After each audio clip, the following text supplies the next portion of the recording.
অপরাধ, তার থেকে বড় বদনাম, তার থেকে বড় ভুল হচ্ছে যখন নিউজটার মধ্যে বাংলাদেশ নামটা আসে। চালু হতে না হতে মালয়েশিয়াতে দুইজন গ্রেপ্তার, একজন হচ্ছে বাংলাদেশি, আরেকজন হচ্ছে ইন্দোনেশিয়ান মহিলা।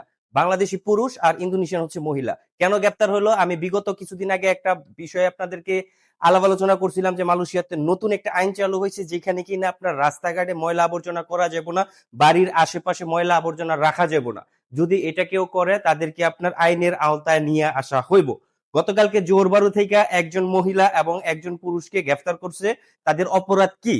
ইন্দোনেশিয়ান মহিলাটা রাস্তার মধ্যে পানি খাইলে একটা বোতল ফালানোর কারণে তাকে গ্রেফতার করা হয়েছে, এবং কি বাংলাদেশি যে লোকটা সে সিগারেট খাওয়ার পরে বাকি অংশটা রাস্তার মধ্যে ফালানোর কারণে তাকেও গ্রেফতার করা হয়েছে, এবং তাদেরকে সরাসরি কোর্টে চালান করে দিছে। ওইখানে নেওয়ার পরে বাংলাদেশি যে লোকটা উনি বাংলা ভাষা ছাড়া মালায়ু ভাষা বুঝে না, উনার যে কেসটা এটা আপনার হোল্ড করে রাইখে দিছে। আর ইন্দোনেশিয়ান যেই মহিলাটার অপরাধ ছিল উনি স্বীকারোক্তি দিছে যে সে ভুল করছে, এবং সে কোর্টের মধ্যে হাত জোর করে ক্ষমা চাইছে তাকে এটা মাফ করে দেওয়ার জন্য। কারণ হচ্ছে সে বলতেছে তার দেশের বাড়িতে, মানে তার দেশে বাবা মা আছে, আত্মীয় স্বজন আছে, এবং তার দুইটা মেয়ে আছে, একটা ছেলে আছে।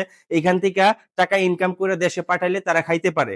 তো বিবেচনা কইরা, যখন যেহেতু এটা ফার্স্ট একটা কেস, বিবেচনা কইরা তাকে আপনার 500 রিঙ্গিত জরিমানা এবং 8 ঘন্টার জন্য ময়লা পরিষ্কার, এলাকাতে 8 ঘন্টা ময়লা পরিষ্কার করা লাগবে। এটা প্রতিদিন 2 ঘন্টা করে, টাইম হচ্ছে 6 মাস। 6 মাসের মধ্যে প্রতিদিন 2 ঘন্টা করে হলে আপনি 4 দিন, 4 দিন আপনার ময়লা পরিষ্কার করে দেওয়ার পরে রিপোর্ট করার পরে এটা সাবমিট করব। সাবমিট করার পরে ওনার মামলাটা খালাস হয়ে যাব।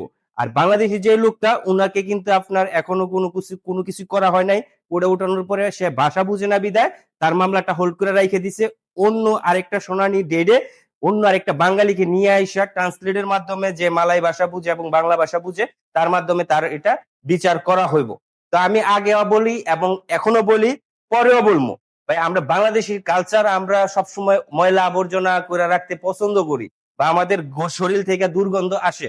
বিভিন্ন গাড়ি ট্রান্সপোর্টে যখন আমরা উঠি, জুতার মধ্যে মোজা দেখা যায় 4 দিন 5 দিন মোজা ধুই না, গন্ধ বাইর হয়। এইগুলাতে কিন্তু এই দেশের নাগরিকরা বিরক্ত বোধ করে। আমরা যদি চাই যেখানে আমরা থাকি না কেন ওই জায়গার কালচার নিয়ে বা ওই জায়গার পরিবেশ অনুযায়ী যদি আমরা একটু হইলেও চেষ্টা করতাম নিজে থেকে যে আমরা তাদের কালচারের মতো আমরা এইখানে আমরা মানায় নিবো, তাইলেও কিন্তু আপনি একটা সময় কিন্তু এই জায়গায় ভালো একটা ইয়ে হইতেন। আর আজকে দেখেন, ডাইরেক্ট কথা হচ্ছে, আপনি যে লোকটাকে ধরা হয়েছে সে কিন্তু বাংলাদেশি।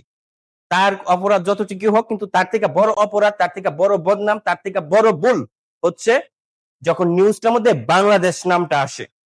এখানে আপনি আছেন, আমি আছি, সারা বাংলাদেশি মানুষ আমরা সবাই কিন্তু এই জায়গাটার মধ্যে আছি। কি অপরাধ?